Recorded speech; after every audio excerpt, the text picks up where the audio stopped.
Hi, everybody. It's Yvonne DeVita and Dr. Larry McDaniel with another episode of Scratchins and Sniffins Out Loud. And today we're really excited because we have a treat for you. Dr. Larry and Dr. Bill Craig, I'm going to turn it over to you, Dr. Larry.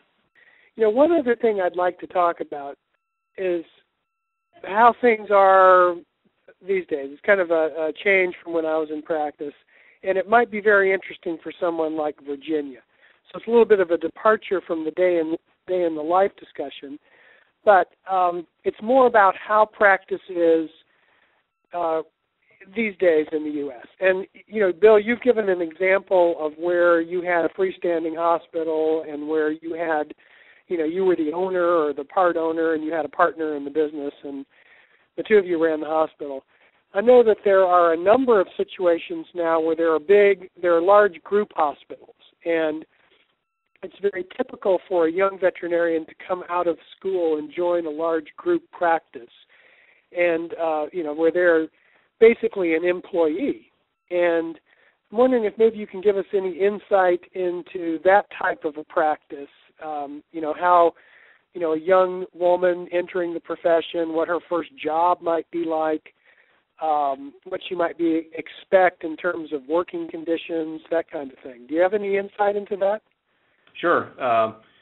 You know, I think that there's been a significant evolution in practice style since you and I started, you know, from the baby boomer generation to the Gen X to the millennium generation that's hitting the streets now.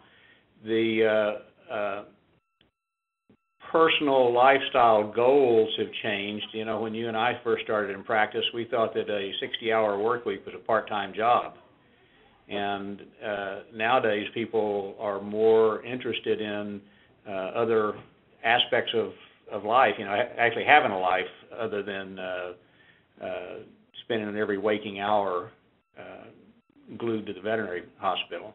So the old, I think, the old paradigm of veterinary medicine was a solo practitioner that worked from sun up to sundown, 6 days a week, maybe 7. Take your own emergencies. You're up at 2 o'clock in the morning seeing a dog that's vomiting, and then you got to catch a couple hours of sleep and be back there at 8 o'clock again the next morning to start seeing patients again.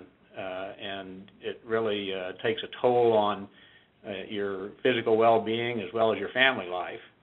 Right. And I think that things moved toward then multi-doctor practices, maybe 2 doctors or 3 doctors, so that you could share that burden, didn't have to do everything yourself, including management. You know, we haven't even talked about how much of your time that takes.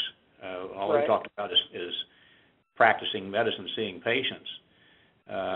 So by moving to a multi-doctor practice philosophy, that helps to share some of the workload. And in many areas now, we see the development of specialty practices where we have surgeons, internal medicine specialists, ophthalmologists, dermatologists, radiologists, that some of the things that you might have done in private practice 20 or 30 years ago now are being sent over to the specialists to let them deal with those. And we get in private practice more into a primary care kind of approach where we're looking at wellness care and outpatient kind of care. And I think that we're seeing less and less of the critical care and intensive care hospitalization cases, and even some of the more complicated surgery cases are all being sent out to other specialists in the larger metropolitan areas. Right.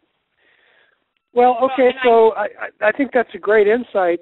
You know, for a young woman like Virginia, she's got several different options. You know, she can come out of veterinary school, she could go on and do continuing education, an internship, a residency, become a specialist in a field like dermatology or small animal surgery or something like that. She could enter directly into practice. in a large group hospital. So there's just a number of different options for a young person coming out of school these days. And we haven't even talked about large animal medicine. I mean, that's a whole different can of worms. And, maybe we could talk about that at some point in the future.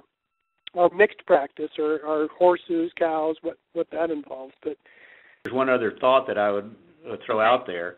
There's been a significant trend over the last 10 years or so in it's a gender evolution in veterinary medicine, and that more when Larry and I were in school, I would say 70 or 80% of our class was male, and there's been a significant shift to women in veterinary medicine. And some of the schools now, I don't remember, it's one of the schools in the Midwest, maybe Wisconsin or Michigan, recently had a school that was 100% female.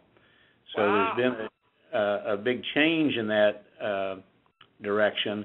And I think one of the maybe benefits as far as the patient and perhaps the clients are concerned is an increase in compassion, not saying that guys are too macho and don't care about the patients, but the ladies do seem to have a little bit softer touch and more of a warm, fuzzy approach.